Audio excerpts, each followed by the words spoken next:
In this video, I'm going to show you how you can make a custom arch like this, and it doesn't matter what size the opening is, this technique will work every single time. So stay tuned and enjoy the video.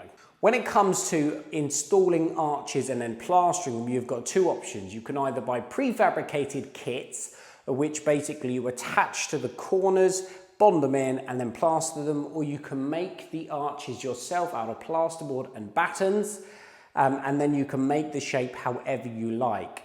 Now generally we make our own for two reasons. One, these kits, as you can see in the video here, they are extremely expensive. What's more is you have to bond them in. So not only are they £46 each, I think you need two of those, and then you've got to buy the bonding, which is another 15 quid. Not only that, so you've got to wait for the bonding to go off before you can plaster it. In our opinion, it's a lot more work. Whereas prefabricated, you need a sheet of plasterboard, a few battens and a bit of pink grip, and you can make any arch shape that you want. And in this video, I'm going to show you how to do it. So the first thing you're going to want to do is work out where you want the archway to start and the height of the archway. Now the homeowner here, he has chosen the height, so you can see here, this is my line where the arch is going to start, and what we're going to do is we're roughly going to have the top of the arch roughly in line with the window of which is next to it. So that is the first thing that you're going to do. Then you are going to mark that on your wall where you're doing your arch, and then you're going to level across the reveal or across the doorway. That's really important because what you don't want is the arch to be twisted. So the next thing we're going to do is we're going to cut some battens to fix to that opening so we can attach the plasterboard. So all we're going to do, it doesn't have to be anything precise. What we're going to do is we're going to measure the top there, which is about 830. And then with regards to our line, what we're going to do is maybe come about 50 mil above our finish line. So here I've got about 33 centimeters, something like that. So I'm going to cut one at 30, or four at 33 centimeters, and then one at, or two at 83. So we're going to cut those real quick.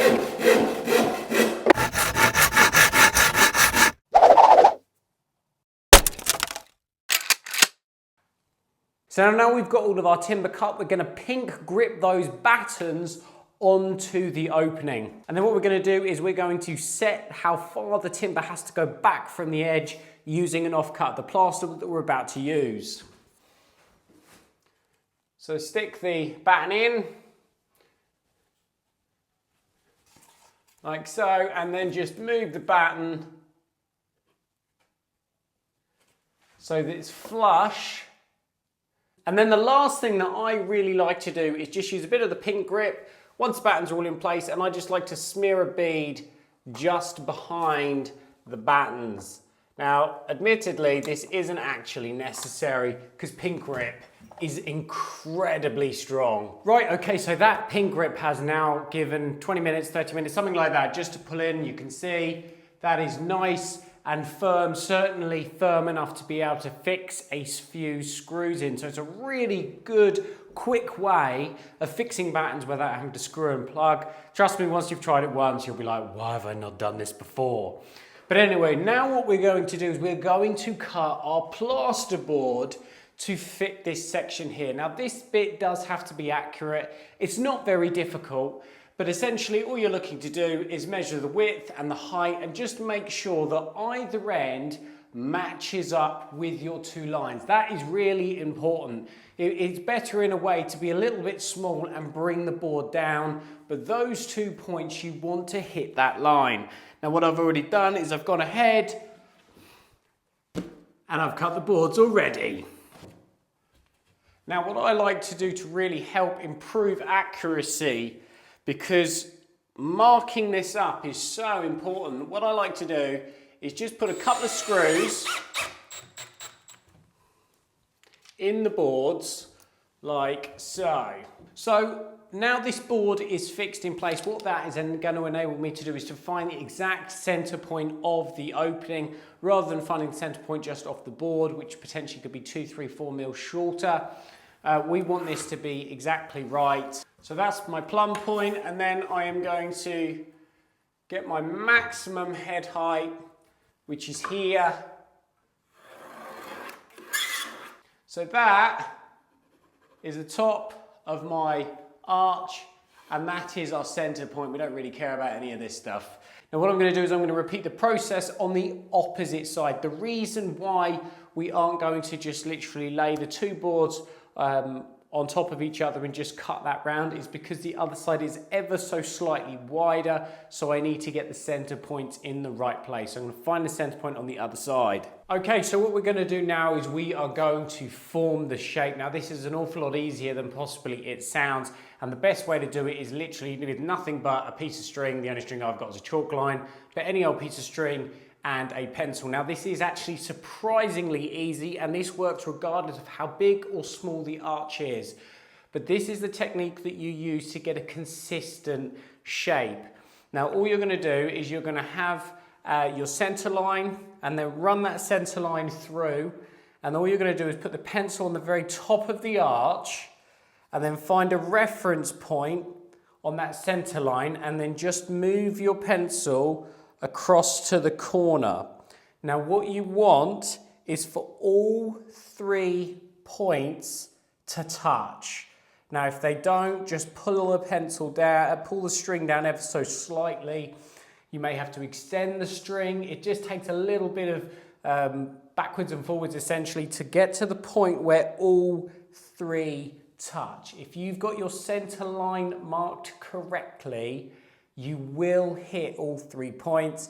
I've already spent a little bit of time off camera, so I already know that I've got my center line, so I'm just going to literally draw my line like so. And it's that simple.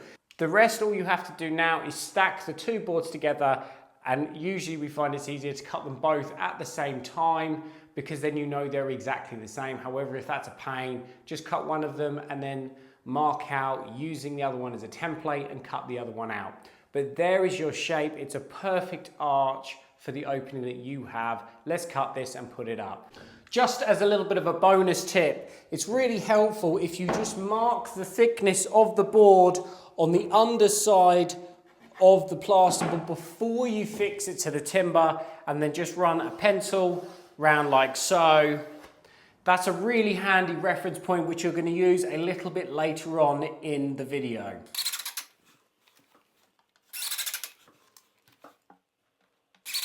So if we have a look at what we have got now, you can see that we're hitting these center lines like so, and it's all nicely fixed in place. Now you will notice here I said to cut it about 50 mil short. That's not an exact science, but just to cut it short. And the reason being, when this board comes down, we don't want it hitting that timber. So cutting it short means it's not going to bash against the timber and it go tight. It can go tight against the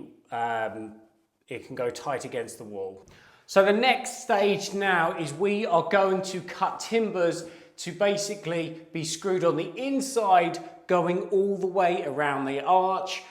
In my opinion, you want to just try and put as many in as you possibly can.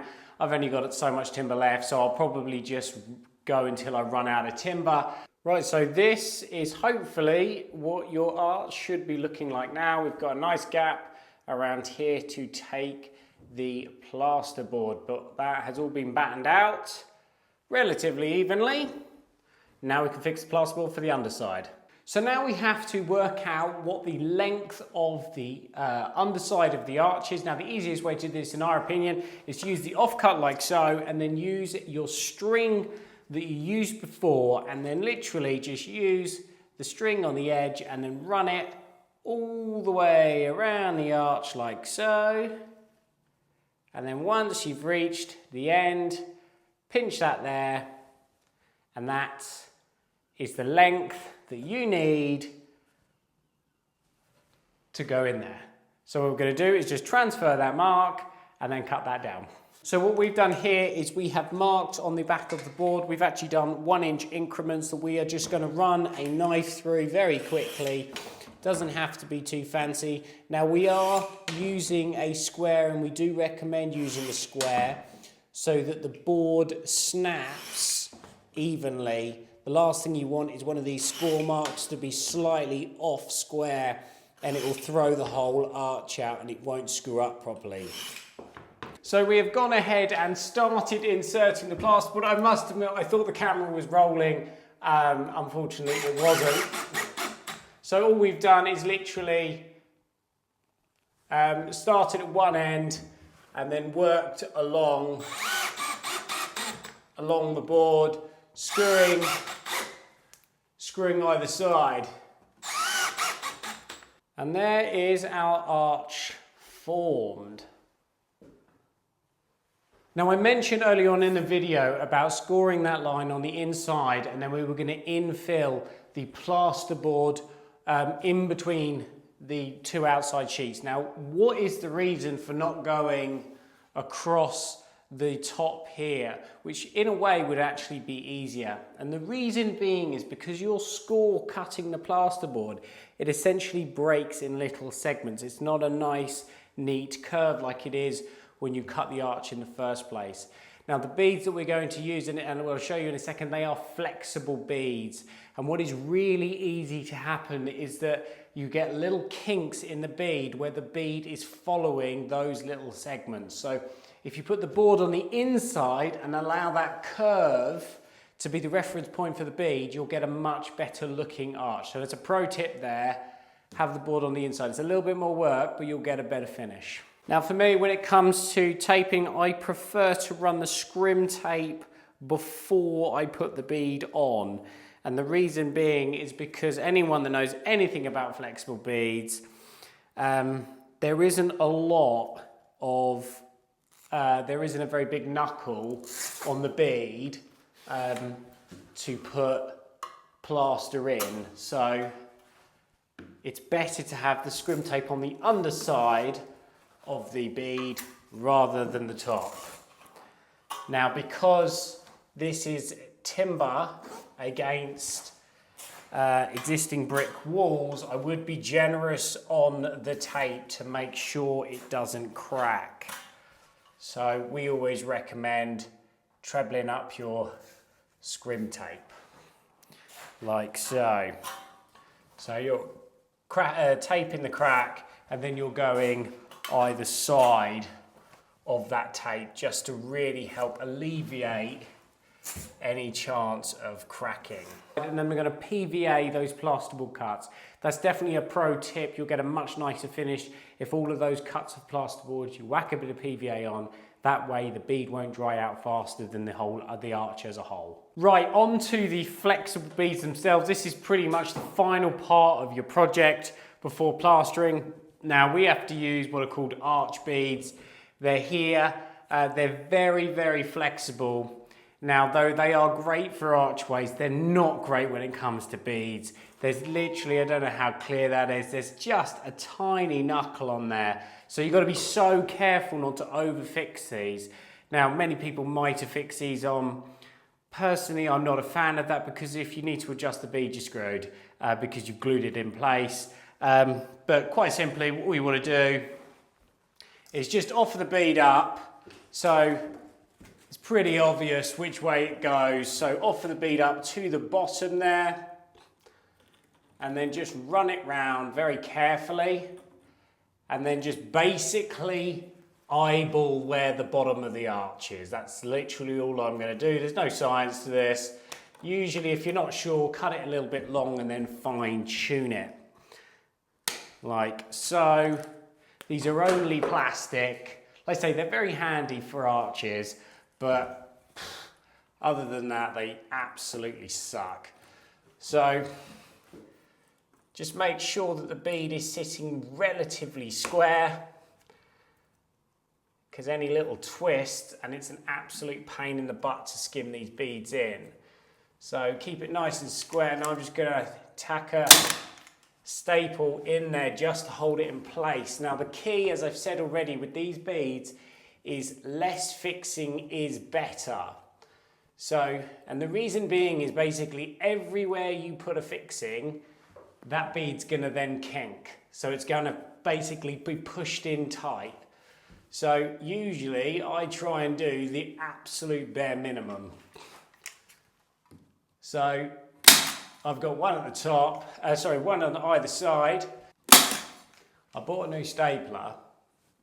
The Dewalt one is crap. Don't buy it. The Fatmax one is far better. I had those for years and then I switched over to Dewalt just because my Fatmax died and it's utter junk. Would not recommend it. So that arch, the beads are done. Now what we're going to do is we're going to use standard metal beads to run up into those. And there you have it. This is all beaded up. I'm going to have to stick that bead on with plaster. But you can see there, so it's literally, the metal bead is just running into the plastic. So there you have it. That is how you build an archway from scratch. Now what I'm going to do is I'm going to chuck some plaster on this so you can then see the finished result. And here it is. And here is the end result, all plastered in. So it took about 2.5 hours, something like that, to plaster up. Needless to say, it is very late now, unfortunately. It's been a bit of a long day, but this is how the archway is now looking, all plastered up. So that's it for this video. We hope it's been helpful. As I said earlier, as soon as you understand the principle of making these arches, it doesn't matter how big the opening is, follow those basic steps and you will easily be able to make your own custom arches without any issues at all. Now, if you want to know how to actually plaster the arch that you've just constructed, watch this video here. If not, we'll see you on the next one. Thanks again.